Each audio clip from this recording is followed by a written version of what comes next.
Valérie Chansigo, bonjour. Bonjour. Alors, vous avez publié chez Delachaux et Nisslé l'histoire de la domestication animale. Une histoire avec énormément d'informations, comme toujours, beaucoup. On apprend énormément de choses.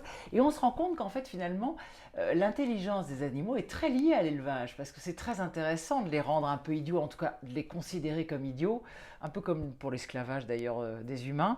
Est-ce que c'est une bonne idée, ça? Alors, tout dépend ce qu'on entend par intelligence. Par exemple, si on compare le chien, les capacités du chien avec les capacités du loup, son ancêtre, on se rend compte que le chien et le loup arrivent à résoudre j'ouvre des guillemets, des problèmes différents. Le chien arrive à avoir une interaction avec les humains que le loup est incapable d'avoir, même élevé dès la naissance, tandis que le loup réussit mieux à résoudre certains problèmes, par exemple de se retrouver dans un labyrinthe, que le chien. Donc on voit qu'on n'a pas rendu idiot ou intelligent, on a plutôt modifié et orienté les capacités cognitives du loup à travers sa domestication pour créer en fait un animal adapté au mode de vie, à l'interaction avec les êtres humains. Et donc on voit bien qu'on a, encore une fois, on a vraiment exploité les capacités du loup, mais pour en faire quelque chose de différent qui ne lui serait d'ailleurs plus trop utile pour le chien dans la nature.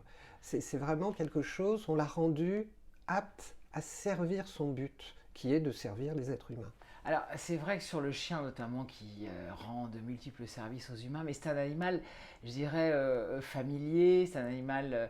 est-ce que sur l'animal d'élevage, là je pense évidemment plutôt aux porcs, aux brebis, aux bœufs, etc., aux vaches et tout ça, est-ce qu'on a pu les rendre intelligents, entre guillemets?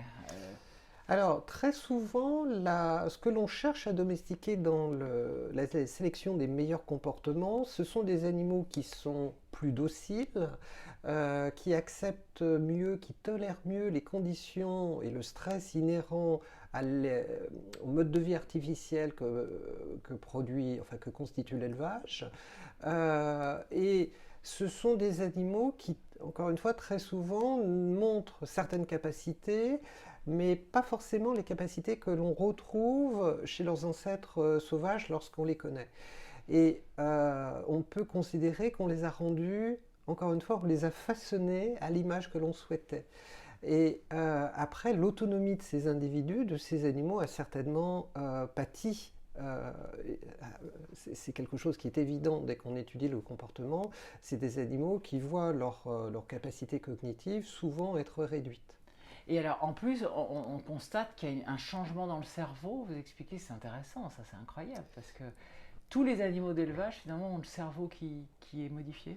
Toutes les espèces animales domestiquées voient un ensemble de caractéristiques être modifiées qu'on retrouve à peu près partout. Et l'une des caractéristiques qui est la plus frappante, c'est la réduction de la masse cérébrale.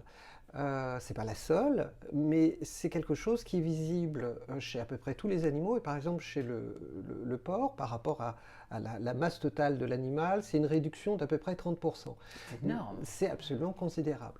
Mais c'est visible à peu près, encore une fois, chez toutes les espèces qui sont mises en élevage, et on l'a même observé chez certains insectes qu'on peut considérer être domestiques. Je pense au ver à soie, qui a lui aussi des facultés cognitives réduites par rapport à ses ancêtres sauvages les plus proches, les plus similaires. Incroyable. Merci beaucoup. Merci.